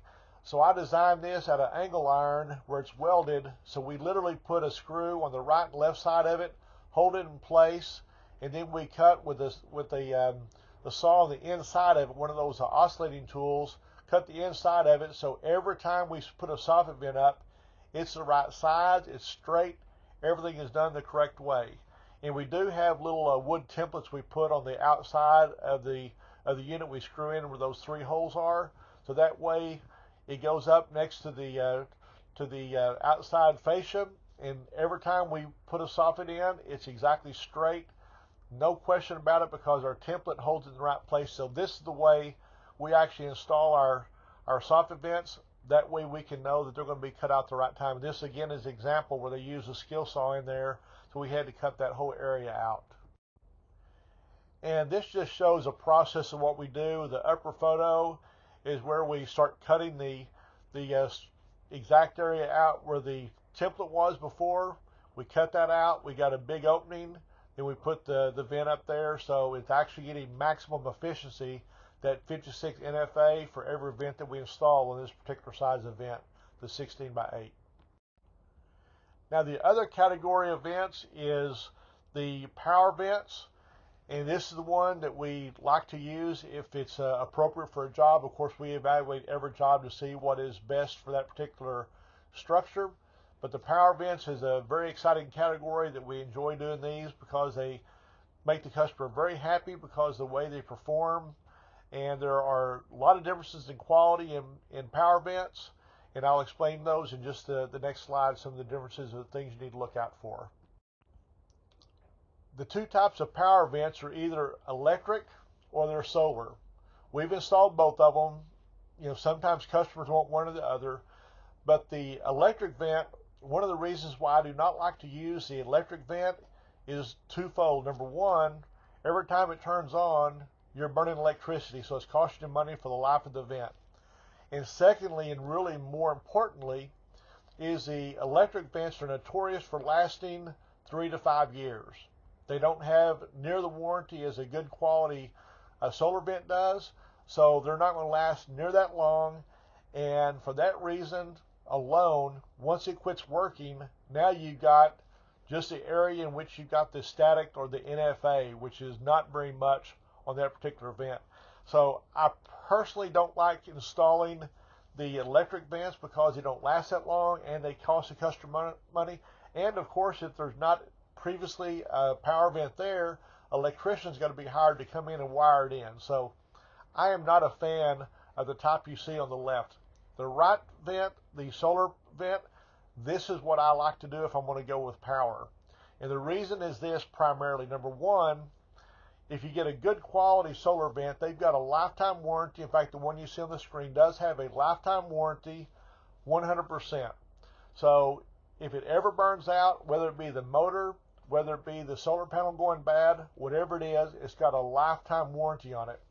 And the rating you're going to see in just a second, the way you calculate the efficiency of a power vent is through CFM or cubic feet per minute. You can see the electric power vent on the low end, the cheaper one, it's going to have about 1,500 CFM, whereas you can get a small solar vent that's as little as 660 all the way up to 2,200, which is going to match what the powerful electric vent is. So the solar power vent, that's what I like. They're quiet. They never burn electricity. They're getting the energy from the sun. You don't have to pay someone to hook up electricity to it, which is expensive, hiring an electrician. So our go-to vent that we do a lot of are the solar power vents. We use 2 different companies, but the one that I prefer is the one that's got the humidistat on every unit. So it's got a gauge to turn on whenever the moisture's too high through the humidity. Of course, it's got another gauge to tell it whenever it gets to a certain temperature in the summertime, it's automatically going to turn on and then turn off once that temperature is reached where it lowers the temperature. So the solar power vent, to me, is the ultimate vent when it comes to power ventilation. Again, as I described just a second ago, the way you calculate the efficiency of a power vent is it's a cubic feet of airflow per minute. In our computer program, it calculates that so you know exactly what it is. Something else that's important about power vents that I have not mentioned before.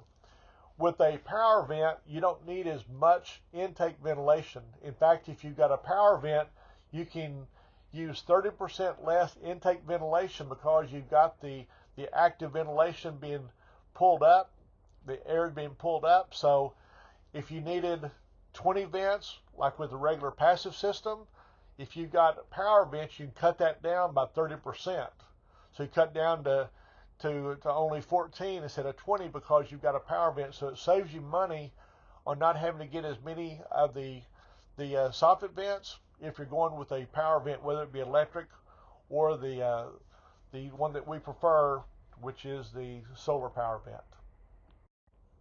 Now, there are some houses that you simply cannot get enough passive ventilation due to the way the house is built, the roof is built. And sometimes, if it's the only way you can do it, it's the only way you can do it. And I'm fixing to show you a house, the style of house, that if you've got this particular style of house, which is called a hip roof, the only way to get enough ventilation is through power ventilation. You cannot get it through power. So look at this picture and think about where you're going to put your vents if they're going to be passive. Are you going to put a whirlybird on the back side, maybe one on the right side, the left side, so you got 3 whirlybirds? That's all you could really put up there, or the turtle vents, whatever type of vents you want to go with. But if you got a large structure, now this is obviously a small house, but if you had a large house with a hip roof like this, you simply cannot move enough air with passive ventilation. There's no way to put the vents up there. So on a hip roof like this, the only way you're going to be able to get that air movement is to go with a good quality power vent.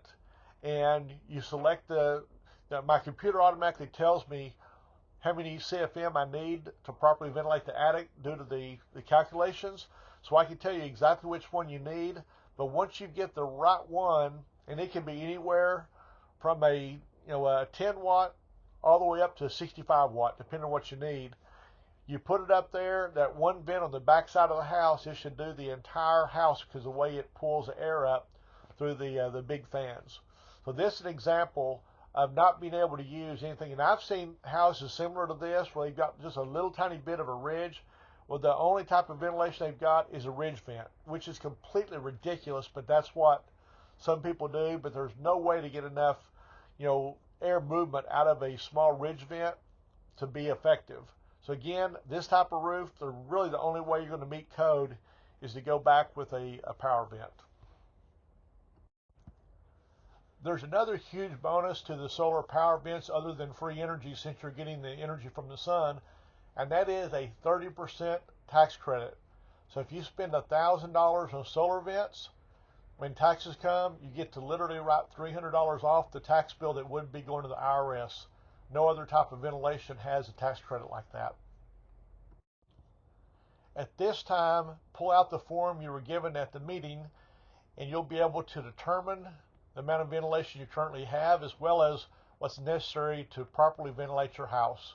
We'll go through that now. The first part of our analysis is going to be on exhaust ventilation. And we're going to go to the back of the house and be able to write down the type of vents. So at this time, it'd be best to step back there with this piece of paper and get ready to fill it out. So this is your analysis form. So let's go through every aspect of it so you'll know exactly how to use it and be able to figure out what you currently got on your ventilation, as well as your needs for further ventilation if you do need more. Across the top, you've got the 5 different types of vents. You got the ridge vent, the box vent, the slant back, the wind turbine, and the dome vent, or the turtle vent. So on the left-hand side of the top, it says, this example is you've got a 2,000 square foot attic space. You divided that by 2, and that means 1,000 NFA is what is necessary for this particular house. And we're going to go through the example. Then, of course, you'll fill out your numbers on the right-hand column where you've got the yellow highlighted. So for the exhaust ventilation, we need 1,000 NFA. So you look at the quantity, the box vents, slant backs, turbines. Now keep in mind, we're not supposed to have any type of mixed ventilation, but most houses do. So you go ahead and fill it out the way it is, counting up the number of vents you have, multiply it times the NFA, get the total NFA on the exhaust. In this example, got 768 NFA, but the amount you actually need is 1,000, so you're short 232. So now you know where you are on this example. Same thing when it comes to the intake ventilation. You're going to do the same thing. You're going to count the number of vents, and most likely you're going to have the 16 by 8 soffit vents. Probably 90% of the houses use that particular size. Those are all 56 NFA, so you'll be able to calculate what you've got. Now, if you had the 16 by 8, if you had 18 of them, you'd be right where you need to be, which is a little over 1,000 NFA. So now on the right-hand side where you fill out the information, go ahead and fill out your attic space square feet divided by 2, and that will give you what your NFA is for the exhaust and the intake ventilation. Fill out all those things, and by the time you get through on the exhaust, you're going to see if you're short on the NFA.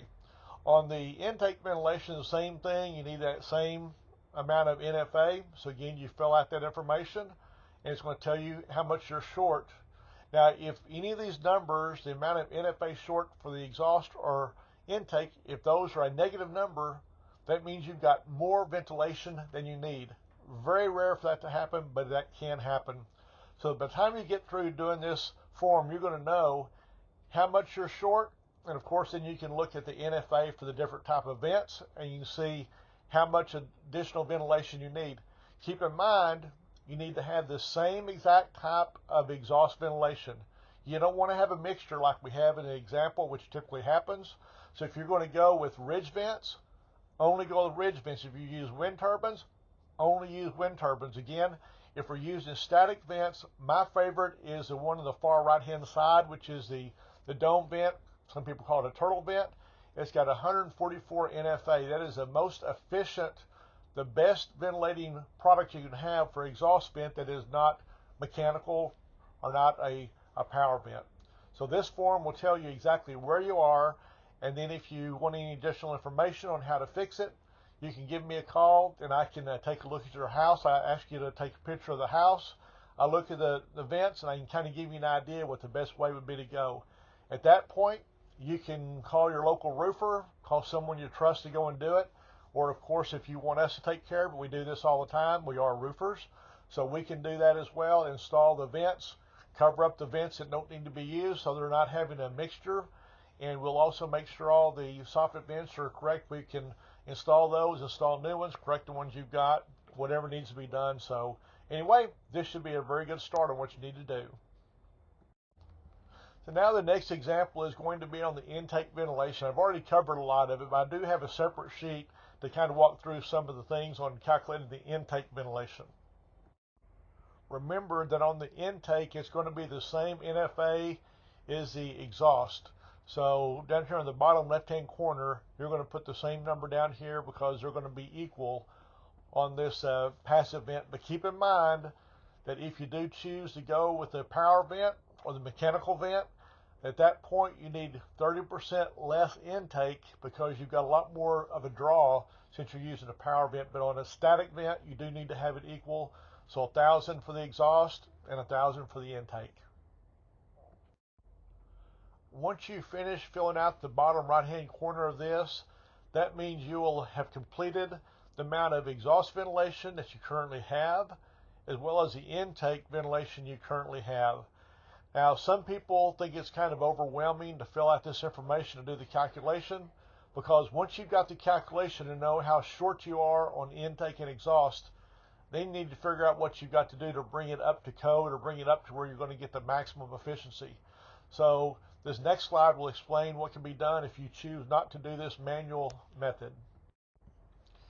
For those who choose not to do their own analysis of the ventilation, especially those that don't want to get up in the attic and do the inspection that needs to be done, as a service, we do a 100% no obligation free ventilation analysis.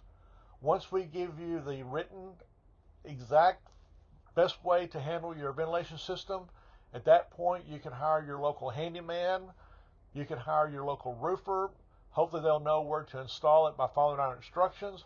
Or if you choose to hire G4, we do convert people that have got improperly ventilated roofs all the time to proper ventilation. So if you want to hire us to do that, we'd be more than happy to assist you with that. But the main thing is, you've got to know how short you are. And once you figure out the shortage on the ventilation needs, both the intake and exhaust, at that time you got to figure out how do I get the maximum efficiency from the ventilation system. And again, I'm trained at doing that, but if you choose to hire someone else, that is completely up to you. But at least you'll have all the information you need from this information, especially if we do the full analysis and give you a report on it. So anyway, this is something we'd like to offer as a free service to you. And what is a presentation without some bonus information? So this next information is not part of the regular presentation, but it will be very beneficial for you to understand. Warning, whatever you do, do not put a garbage bag over wind turbines in the wintertime. Do not cover up any type of ventilation on the exhaust side or the intake side during the wintertime. A lot of people think that, well, if I cover up the turbine, it will save me energy. That is a really, really bad idea, because if you don't have that moisture being taken out during the wintertime, which a wind turbine will do that, that is a huge problem where you have the moisture build up, the condensation, the possible mold, mildew, wood rot, decrease in efficiency of the insulation, etc. So whatever you do, do not deactivate any type of ventilation during the wintertime. And the next picture will show you an example of what we see on a regular basis. This is a house across the street from a roof we just recently replaced, and this vent is covered up really well. And I am going to go over and talk to them to encourage them to take the garbage bag off that they taped on very securely. But this is a nightmare waiting to happen, because you're going to trap all the moisture inside the attic whenever you cover up the vent. So never ever do this. And if you've seen your friends or family do it, please encourage them to take that off so they can get the moisture out.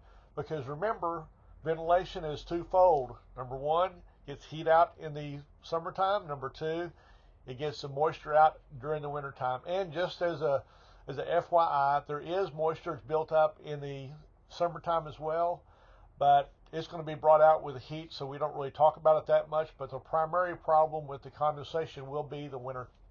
So we definitely want to keep these vents working so we don't have any kind of a moisture buildup that's not necessary. And again, remember, if you've got a solar attic fan that's got a humidistat, whenever that humidity gets higher than the tolerance of the vent, it will turn on automatically in the middle of the winter time, as long as it's got sun hitting at the solar panel, and it will take out that excess moisture. And it does a lot better job on that than a static or a non-power vent. This presentation would not be complete if I did not discuss attic insulation. We've been talking about ventilation, but insulation also is very important. And keep in mind, insulation does not stop airflow. Insulation slows down the transfer of heat, but does not stop it. So that is something to keep in mind. But also, if there's not adequate insulation in the attic, that can also cause a lot of extra utility bills. So we do recommend having the proper amount of insulation for this particular area in the attic, and we can inspect that and let you know if you need any additional insulation. Something that's gained a lot of popularity is spray foam on the bottom side of decking. I think it's important to look at this information because this is something a lot of people are considering, and it's important to understand the benefits and some of the challenges whenever this is done. To begin with, there's two different types of spray foam. There's a more popular open cell spray foam, and there's the closed cell spray foam. On the open cell, that means it's going to be very, very puffy. You can literally put your finger through it. It's got air in it. Whereas the closed cell foam it is very hard. It's like nearly hard as a rock. So it is a lot thinner, but it's extremely dense. So the difference between the two is this. On the open cell foam, if your roof leaks, the water will come through and drip through, slowly work its way through the open cell foam. On the other side, if you've got the closed cell foam, if there is a roof leak, it is watertight, which means the water is going to get trapped on top of the foam, which means it's going to rot out the decking. So for that reason, if you're looking at doing the spray foam on the bottom side of the deck, I recommend the open cell foam. And as this picture shows, this is an open cell. It looks very puffy. Again, if it was closed cell, it would be a lot thinner, and you see a lot more of the 2x4s, 2x6, 2x8s, whatever they might be up in the attic. You'd be able to tell that. So some of the things that's very unusual regarding open cell or closed cell foam. Whenever you foam an attic, you want zero ventilation except for one thing, and that is a vent to get the gas out if you've got a gas furnace, for example. So other than that, everything is completely closed. The ideal way to do a house like this, if you're going to be doing the foam on the bottom side of the attic, is once that foam is done, we come in. We actually do this as well. If you want to get some information on that, we can provide this because we do have a service where we do install the foam. But the best way to do it is have us come in with a big vacuum cleaner. We literally vacuum every bit of the insulation, and normally there's some mice or rat poop up there, so we literally vacuum everything out where the foam was originally, whether it's the spray foam, or excuse me, the spray insulation, or if it is a batt insulation, we remove all insulation that would normally be on the floor of your attic. The point of the foam is this: you're literally encapsulating the entire house envelope. So you want the attic to be air conditioned and heated because it's literally one big unit. So you're literally making the entire house one encapsulation that your AC and your heater will take care of. And in doing that, we've also got to close up the soffit vents. So if you have spray foam, you want no ventilation whatsoever, because that would defeat the purpose of having foam. Now, there are some people that do not like the foam, and there are some shingle manufacturers that, in fact, Atlas, for example, if you've got a foam like you're seeing on this picture, it voids the shingle warranty. So most shingle manufacturers don't do that, but there are some that if you spray the bottom of your decking with the foam, it will void the warranty on the shingle. So depending on what shingles you have, you might want to keep that in mind. But as far as the efficiency, the energy savings of spray foam, it is very, very amazing what it will do. And as a certified thermographer, I've done a lot of before and after pictures with the infrared camera, the thermograms, where you can literally see the heat go from 140 degrees up on the bottom side of the decking, and when you put the foam in there, it brings it down to 90 degrees. And it's incredible, the energy efficiency of a properly foamed attic. So something else to keep in mind is this is a nice job here, but I have seen some spray foam jobs where they don't have the equipment set correctly and big old blobs of foam. So it's really good to go with a professional foam applicator that knows what they do, and that's all they do. And if you do that and you go to the foam route, keep in mind all the stuff we've talked about with ventilation is out the door. You don't need to do anything except vent out for the gas if you've got natural gas. So anyway, this is another bonus that is very good information, and if you want some details about it, let me know, and I can send you some infrared images or get you a quote if you'd like to consider doing this on your house to make it the most energy efficient that you can possibly have. And let's finish up the presentation talking about what you do before there is a roof replacement. And this is something you need to make sure your roofer does. If your roofer does not understand the necessity of doing this, you might want to call a different roofer that understands the importance of going up in the attic. And the next few slides are going to explain why that is very important. Again, this article is from the Midwest Roofing Contractors Association. And this article is "Skipping Attic Inspections is Risky Business." If the assessment is not made of ventilation conditions from inside the attic, there is no way to know if the ventilation, whether it be intake or exhaust, is set up properly. You need to do that. So the first thing we want to do whenever we go to inspect a roof is, my son is a Hague certified residential roof inspector, so he gets up on the roof and does a very professional job on evaluating the roof condition. I put my hard hat on with a bright light with my infrared camera, and I go up in the attic and I do the attic inspection. As we talked about before, you want to make sure that the soffit vents are open. You want to make sure that the exhaust vents are properly cut out on the bottom side.